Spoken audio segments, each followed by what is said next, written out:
Comment est-ce que je choisis un jeu pour apprendre l'anglais aux enfants? Spoiler alert, tu n'as pas besoin de dévaliser tout amazon.co.uk pour pouvoir jouer en anglais avec tes enfants ou tes petits-enfants. Ce qui est une bonne nouvelle vu le taux de TVA en vigueur actuellement avec le Royaume-Uni.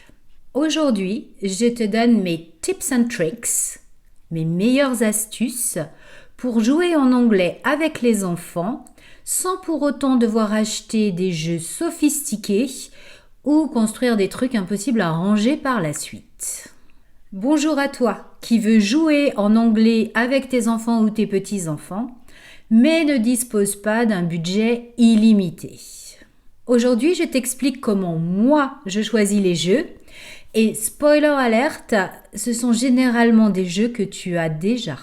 Première règle, quand je choisis un jeu, je me demande est-ce que cela va faire plaisir aux enfants?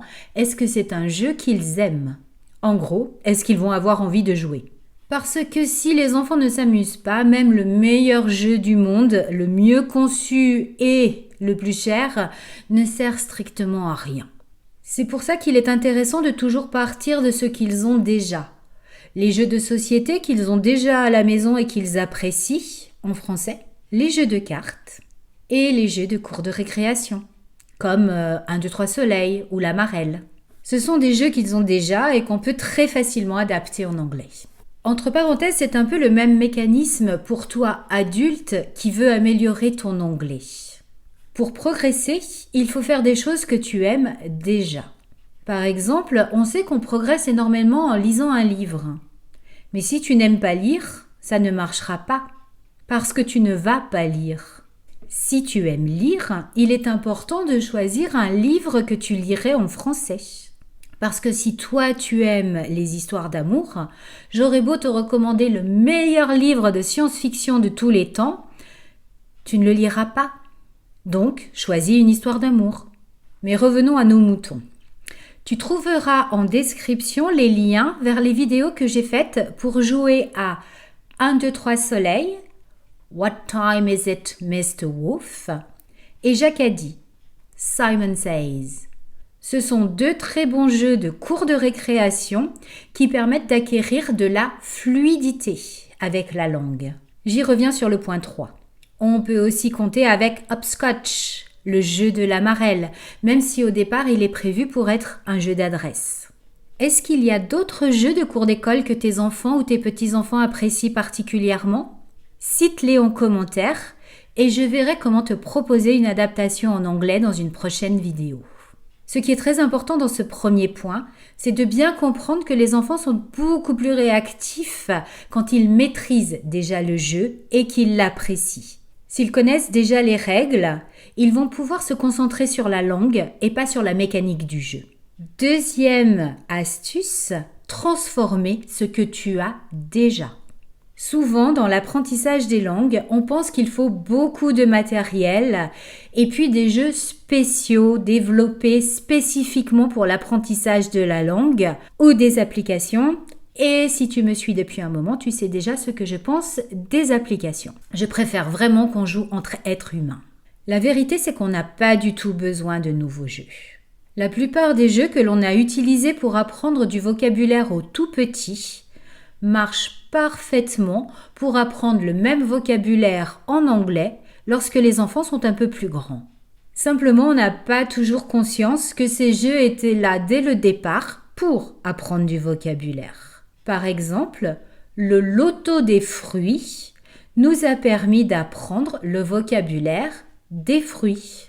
Et comme les cartes sont construites à partir de dessins, ça marche tout aussi bien en transformant le raisin en grapes ou la pomme en apple. Même principe, les petits chevaux, Ludo en anglais, servent à faire compter les enfants. Eh bien, au lieu de compter en français, on compte en anglais. Même un jeu de cartes classique peut devenir un super support pour compter en anglais.